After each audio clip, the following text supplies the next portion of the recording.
We spend so much time and energy thinking about what we eat, right? We're counting calories, we're tracking macros, we're going organic. But what if I told you that when you eat could be just as important, if not more? I mean, really, think about that.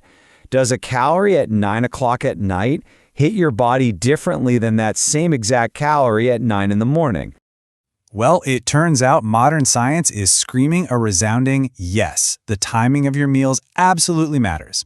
Welcome to Sleepedia, a corner of the internet dedicated to the science of sleep and circadian rhythms. Today, we're diving deep into the powerful science of meal timing. So, what is the big deal here? Well, the problem really starts with this fundamental clash between our modern 24/7 world and our ancient internal biology. See, our bodies evolved over millennia to do two things really well: eat and be active during the day, and then rest and repair at night. But with artificial lights, crazy work schedules, and that oh-so-tempting midnight snack, we're sending all these mixed signals.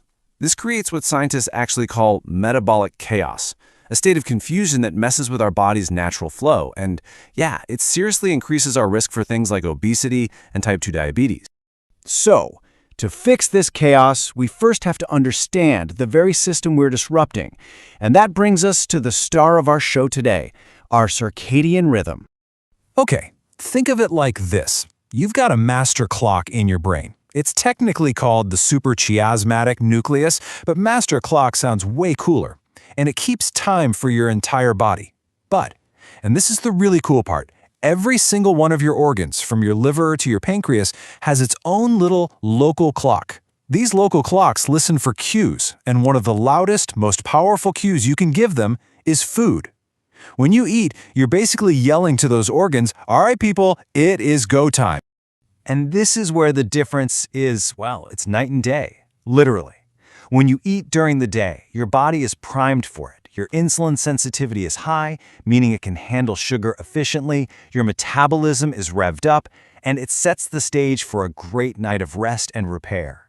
But when you eat late at night, you're swimming against the current.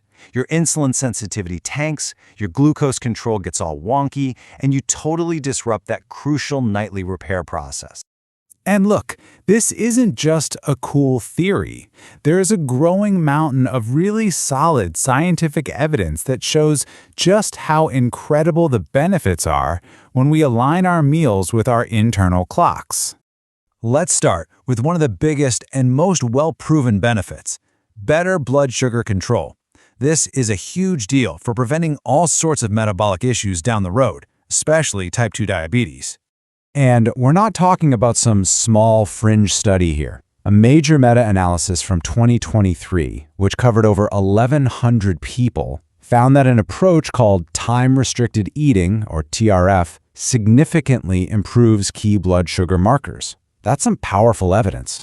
In fact, the researchers themselves said that timing is a crucial factor. So why is that?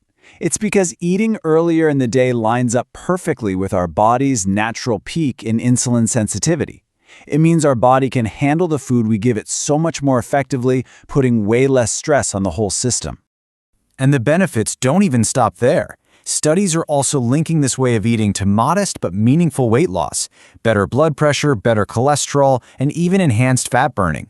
Plus, by giving your digestion a break at night, you let your body's cellular cleanup crew do its job, and you can even improve your sleep quality. It's a total win-win. Okay, the science is pretty compelling, right? But the big question is always, how do you actually apply this to your real busy life? So let's break it down into a simple, practical guide for what we call time-restricted eating, or TRF.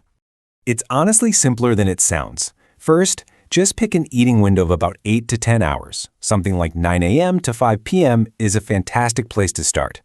Second, try to shift that window earlier in the day. The research really points to finishing your meals by early evening for the best results. Third, and this is important, quality still matters. Fill that window with balanced, nutrient-dense foods. Fourth, when you're fasting, hydrate smart. Stick to water, black coffee, or plain tea.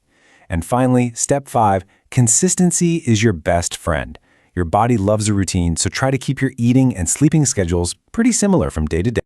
Now, as exciting as all of this is, it is really important to be realistic. Time-restricted eating is an incredibly powerful tool, but it's not some kind of magic bullet. And it's definitely not for everyone. Certain groups, like people who are pregnant or breastfeeding, kids and teens, or anyone with a history of eating disorders, should be very cautious. And if you're on any medications that affect your blood sugar, it is absolutely essential that you talk to your doctor before making any changes. Seriously, safety first, always. So here's the key takeaway. Think of meal timing as a powerful lever you can pull to boost your health. It doesn't replace the other healthy habits, it amplifies them. When you combine good food choices, consistent sleep, and smart timing, that's when you create this amazing synergy for your well-being. So, I'll just leave you with this one question to think about. Your body has this beautiful, ancient rhythm that it's trying to follow every single day. The only real question is, are you listening?